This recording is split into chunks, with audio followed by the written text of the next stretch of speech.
So as I've said before, and I'll say again, the secret to flipping PCs is to add as much value as you can while spending as little money as you can. And that can be pretty hard to do when you're trying to spend money on expensive PC parts.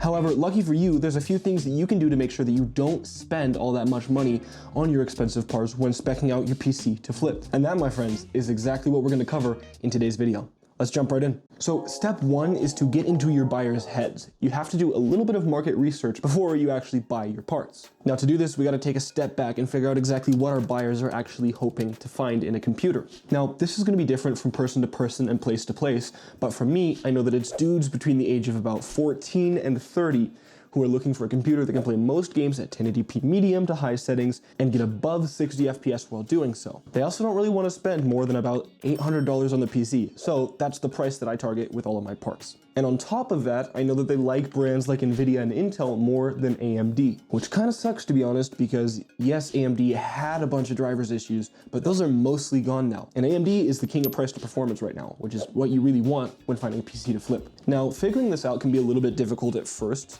and usually is done by trial and error, but if you want to shortcut that, then I would suggest reaching out to somebody else who's flipping PCs in your area and talking to them, because they probably have a better idea of what the market looks like than you, who are just starting to flip PCs, does. And just because they're competition doesn't mean that they're going to be a jerk, because at the end of the day, they're just people like you and I. So they'll probably be more than willing to talk to you about their PC flipping and give you some advice. Step two is to budget for your build. Figure out exactly how much you're planning on spending on it. Now, like I said in a recent video, I want to be making a minimum of 30% on each build, but I try and shoot for 45% instead, because hey, everybody likes a little bit more money in their pockets, huh? Now, to make that 45% happen, I want to spend about 50% of our estimated sale price on parts. So if I want to sell an $800 PC, for example, then I'd probably want to buy about $400 worth of parts. Now, targeting that 50% gives us a little bit of a buffer. We can spend a little bit more if we need to and still make above that 30% profit, or if we spend less, then great. Now, this is the interesting part of the video. See, I took my last 10 PC builds and broke them down by cost per part, and I averaged that out over the last 10 PC builds. So here's just a little bit of a guide as to how much to expect to spend on each PC part. Just a quick note, keep this in mind while budgeting, but don't take it as rule, because at the end of the day, it's just some averages that I pulled. So about 16% of the total money that I spend is on the motherboard, 12% on the CPU, 30% on the GPU, 7% on the RAM, 10% on the PSU, 7% on storage, 3% is on the CPU cooler, 12% on the case, and 3% on cable extensions and other miscellaneous stuff.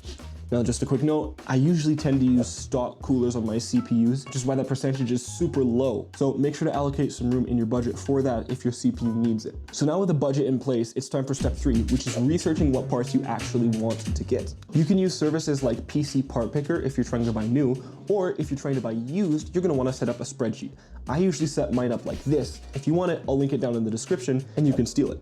All it's gonna cost you though is 1 like. Now start actually looking for some parts. As I said a second ago, I buy mainly used parts, so I'm off to Facebook Marketplace. If you want to see how I find the best deals on the parts that I buy on Facebook Marketplace, then check out my most recent video where you can see how to do just that.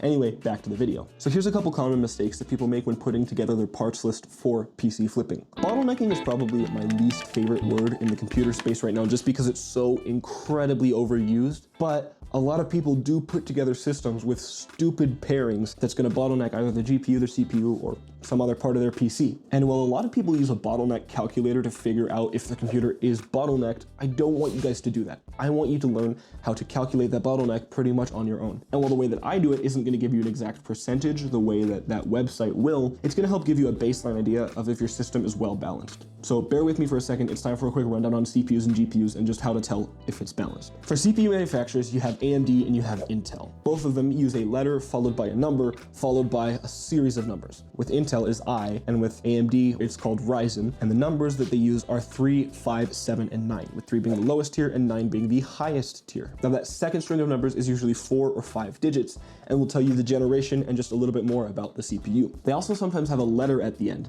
So for Intel, for example, K means it's overclockable, F means that it doesn't have integrated graphics, and KF means that it's overclockable and has integrated graphics. For AMD, sometimes they put an X at the end of it, which means that it has a little bit more juice, and sometimes they put a G at the end of it, which means that it's a processor with a integrated graphics card. In general, with AMD, avoid anything that's FX. You don't want to bother. Ryzen 1000 and 2000 will only work on B450 and older motherboards, but anything newer will work on B550, just so you know. Now, every Ryzen processor 1000 through 5000 is going to be on DDR4 RAM, which is the previous generation, but still definitely holds up today. Anything Ryzen 7000 series or newer is going to be on DDR5 RAM, which is brand new and really fast. For Intel, anything older than 4th gen or 4000 series is going to be on DDR3, which is pretty old now and is not really worth buying into. Anything 5th gen, even though they didn't make very many of them, through 12th gen is going to be DDR4. Anything 12th gen and newer is going to be DDR5. And yes, I said 12th gen for both DDR4 and 5 because it supports both. It just depends on which motherboard you pick. For GPUs, you're mostly going to be dealing with AMD's Radeon or NVIDIA's GT, GTX, and RTX. For Radeon, they have an RX followed by 3 or 4 digits. The first number, along with however many digits there are, denotes the generation of the AMD graphics card, and the second number tells us what model it is. Don't even bother with any AMD GPUs older than about the 400 series, so 470s, 480s, because they're old enough now that they're not getting driver updates, which is not really what you want if you're trying to buy a budget system, now is it? Now, NVIDIA cards either start with GT, GTX, or RTX. Don't even bother buying GT cards because they're probably going to be lower end than you'd want them to be. RTX, on the other hand, is the newest and has ray tracing. GTX is a little bit older and doesn't have ray tracing. Now that GTX or RTX is followed by a string of numbers, usually 4 digits long. I would only stick to cards with 4 digits because those are the only ones new enough to really throw into a system. The first 2 digits show the gen, and the second 2 digits show kind of how high-end the card is. Usually generations will have a 50 or 60 series being their lowest end card, which is usually a pretty mid-range card, with their highest end card either being an 80 or a 90 series card.